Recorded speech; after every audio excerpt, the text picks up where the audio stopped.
friends of La Huerta and Netoni, welcome to another video where today we will see everything necessary to plant an almond tree, what soil it needs, what climate it needs, what care it requires to grow our almond tree and produce quality almonds. And the almond tree is one of my favorite fruit trees. It reminds me a lot of my childhood, and the flowering season is beautiful. It is native to Southeast Asia and can grow between 5 and 10 meters depending a bit on the variety, and it is a beautiful deciduous fruit tree. And the ideal planting season for the almond tree depends a bit on the region we are in. If we live in climates or regions that are not excessively cold in autumn and winter, we can plant it during that period in vegetative dormancy. If, on the contrary, the climate is very cold or prone to continuous frost, it is better to wait until the end of winter or the beginning of spring to plant it to avoid damage to the young roots that are not yet adapted.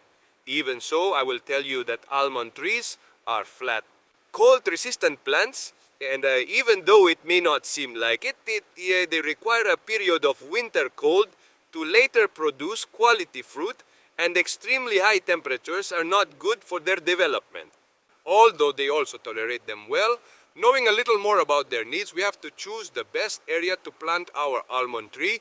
And the almond tree is a fruit tree that, like most, requires many hours of direct sunlight, so we must choose the location very well.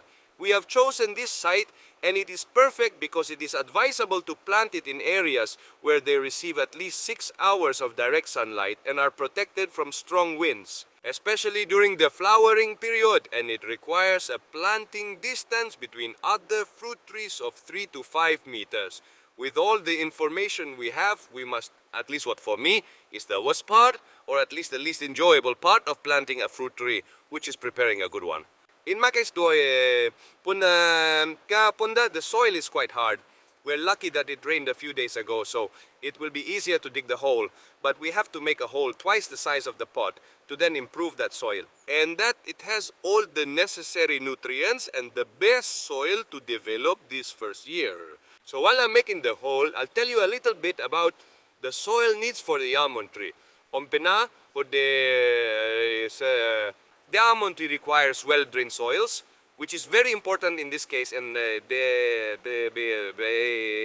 they should be neutral to slightly alkaline.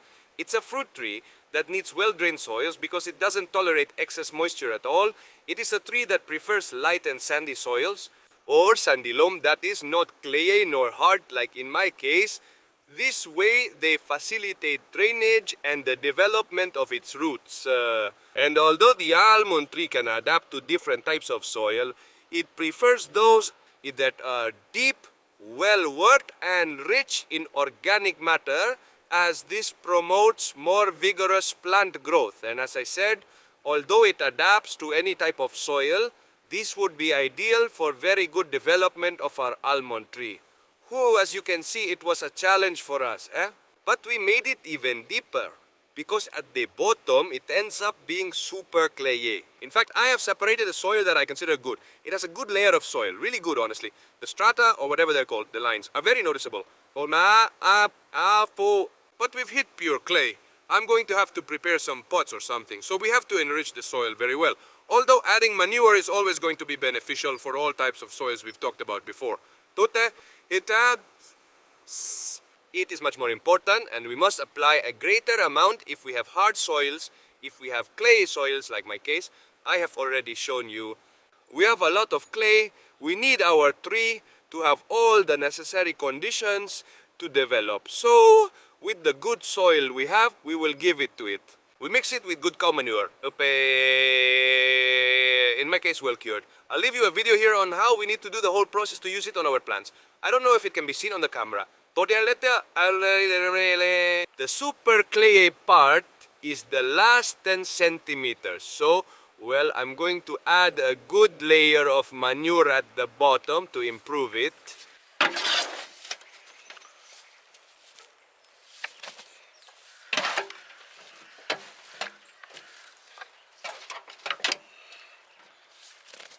And see that it will help us improve the soil and will do all the work Before adding the manure and seeing the amount of clay we have in this area, I have decided to make the hole even deeper.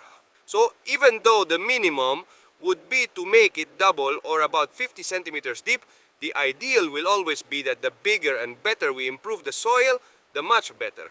By the way, it is also very interesting for the development of the fruit and seed of the almond, which is what we want to eat. Add fertilizers or manures rich in calcium, which are very good for the almond tree. And by the way, if you want to experiment with how to germinate an almond tree, I leave a video here on the screen for you to try and experiment at home while your almond tree is developing.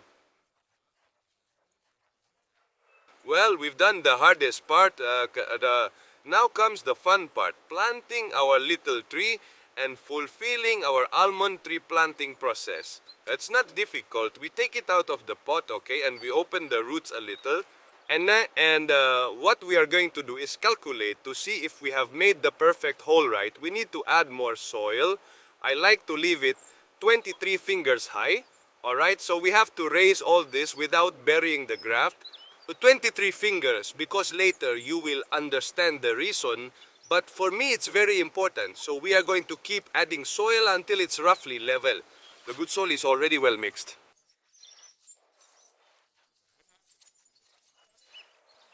So our almond tree will have no excuse not to grow, and especially to produce fruit, we're going to add more.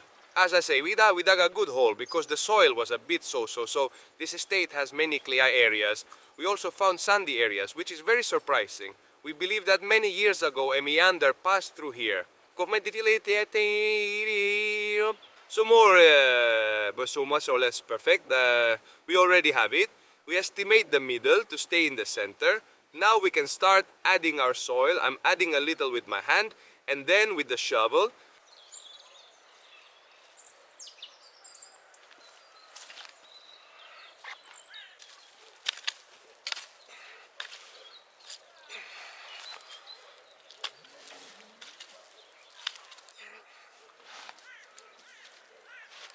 We occasionally step on it to settle the ground well. We can also water it, which would help settle the ground.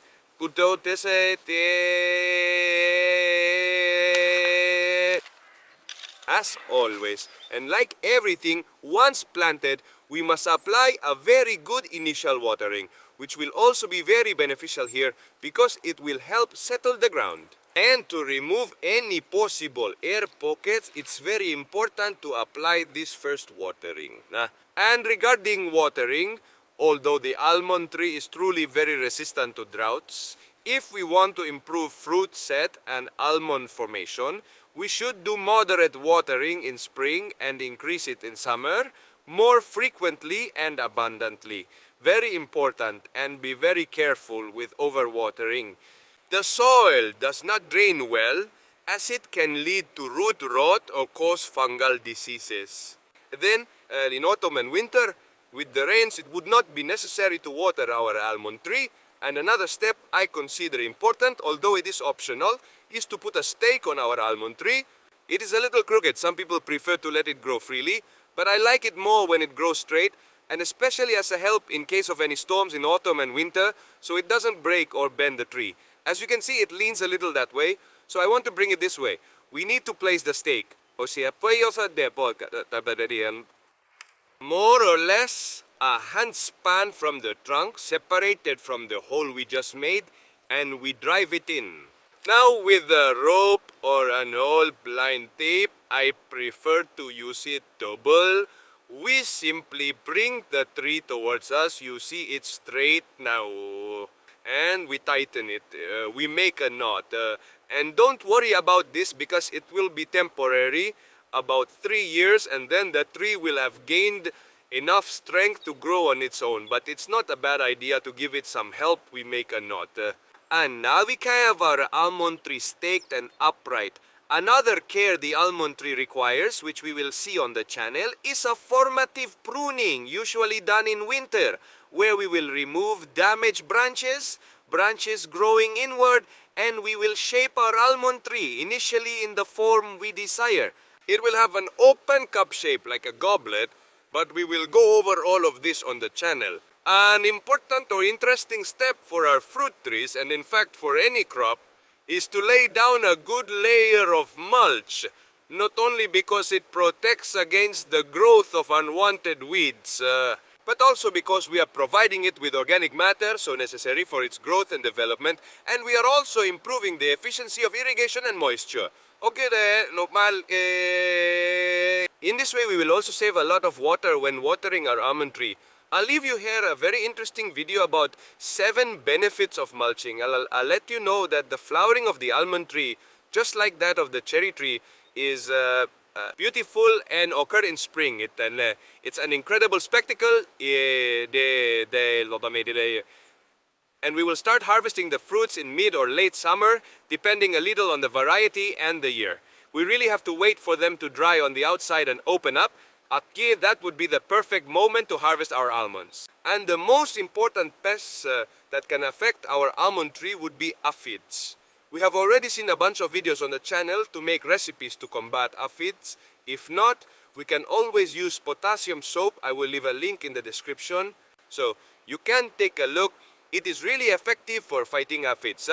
So nothing more, fellow gardeners. I hope the video has really helped you to plant an almond tree and ensure it has the best conditions to produce fruit. So nothing more. We'll see you next Thursday on Tony's Little Garden channel. See you later.